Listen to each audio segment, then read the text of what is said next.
37-year-old Alton Sterling was shot and killed by a Baton Rouge police officer Tuesday morning. There were two officers involved, Blaine Salamone and Howie Lake II, and the shooting was caught on video. It's being described by some as a flat-out execution.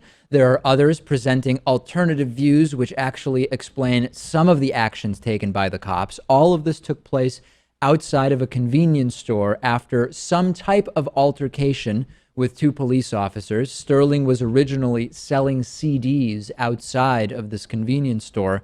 We are going to play two different videos. They are disturbing. They have disturbing language. I want to issue warning to everybody. The first clip here gives us one angle of what took place. Let's take a look and listen.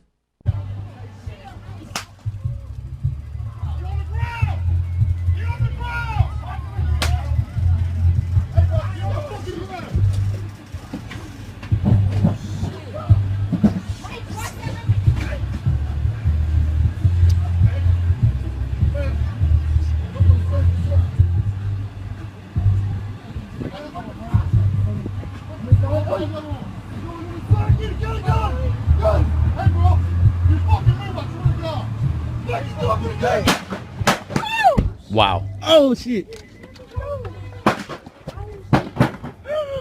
So two officers have him down in front of a car.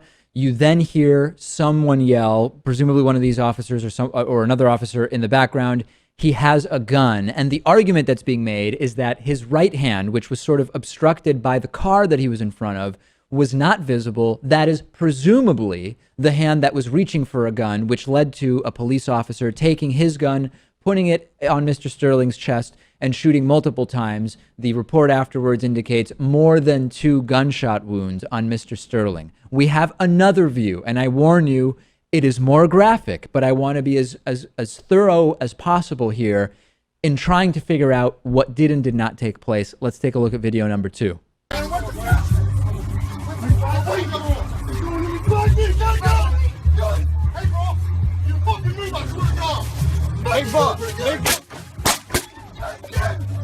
Okay. So people are talking about the guy's priors. At this point, we have no reason to think that the cops ran a background check before showing up. I don't believe that the priors really are an issue here. The real issue here, Lewis, is there is no doubt that in this second video, you see 2 police officers, which have 1 man pinned to the ground, which suggests they have the situation under control. At the same time, there is no doubt that that right arm, which is somewhat hidden from view, although less so in the second video we played, is moving around. And if we believe the police that indeed he had a gun, and the report after the fact confirmed that he did have a gun, and we remember that police were called out initially because this individual was reportedly waving a gun around, many people are disagreeing about this. Reasonable people are disagreeing about what happened here. He did have a gun. I asked, sorry about that. I asked if he had a gun. He did have a gun. Okay. It's the angle here is unfortunate. Yeah. Do we know if there were body cams here? There were indeed body cams for both of these officers, which unfortunately fell off during or shortly before this exchange.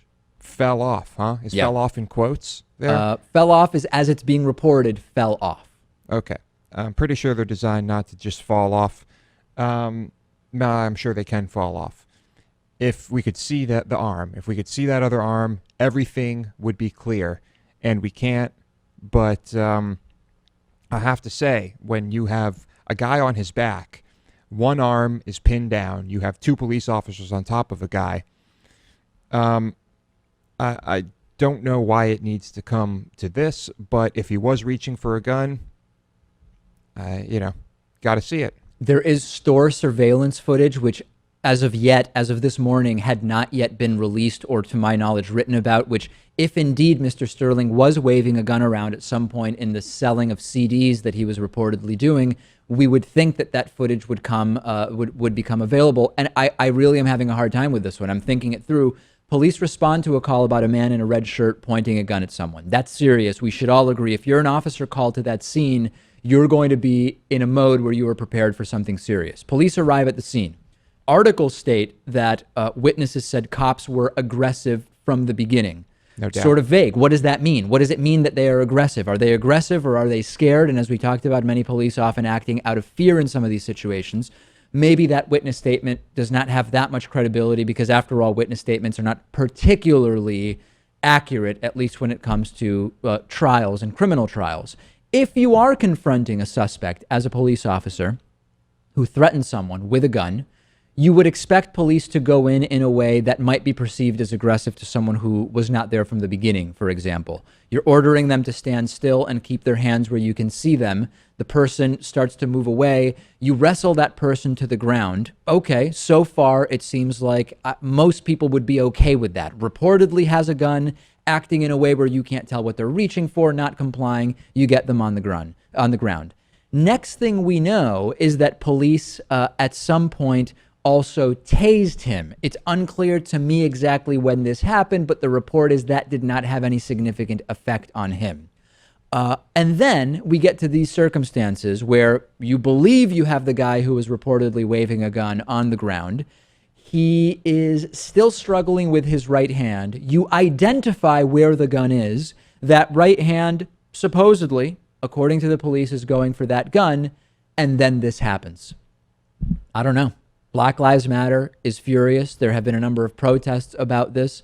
The entire thing is absolutely horrifying. Would it not have been better if police had been more able to diffuse the situation before it got to this point? My prediction here, Lewis, and this is a prediction taking into consideration what we know about the case as of now, including the video, taking into consideration what we know historically about what often happens when you have these types of interactions along these racial lines, which we obviously can't ignore. Taking everything we've experienced and putting it together, Lewis, my prediction is we are not going to see any convictions or likely even indictments of these officers. That would be my guess, too. I read that the footage from the store owner makes it seem like this was an execution. We need to see it, and it's very strange that we haven't seen it yet, and there may be a very good reason for that. We're going to keep following it. Send me your thoughts on this. And everybody who emailed me was either completely on one side of this or completely on the other. And after looking at everything I've looked at, I don't agree with anybody with just about anybody who has emailed me about this 100%. This is very cool. Blue Apron delivers to you recipes with the exactly perfectly portioned, sustainably sourced ingredients on a weekly basis for you to cook at home. It's flexible. You can customize the recipes based on your own preferences. I recently tried Blue Apron and I made a pizza. I've never made a pizza before. I actually made the entire pizza, cooking the toppings and rolling out the dough and the entire process. And it actually wasn't a disaster because it comes with easy to follow instructions and you can customize delivery dates, the number of people you're looking to feed, and so much more. Some of the meals available include spicy Korean rice cakes with snow peas and pea shoots, sweet chili ponzu catfish and green beans with coconut ginger rice. I love a good ponzu. And New England style salmon rolls with roasted potatoes and chives. Check out this week's menu and get your first 2 meals free with free shipping by going to blueapron.com/Pakman.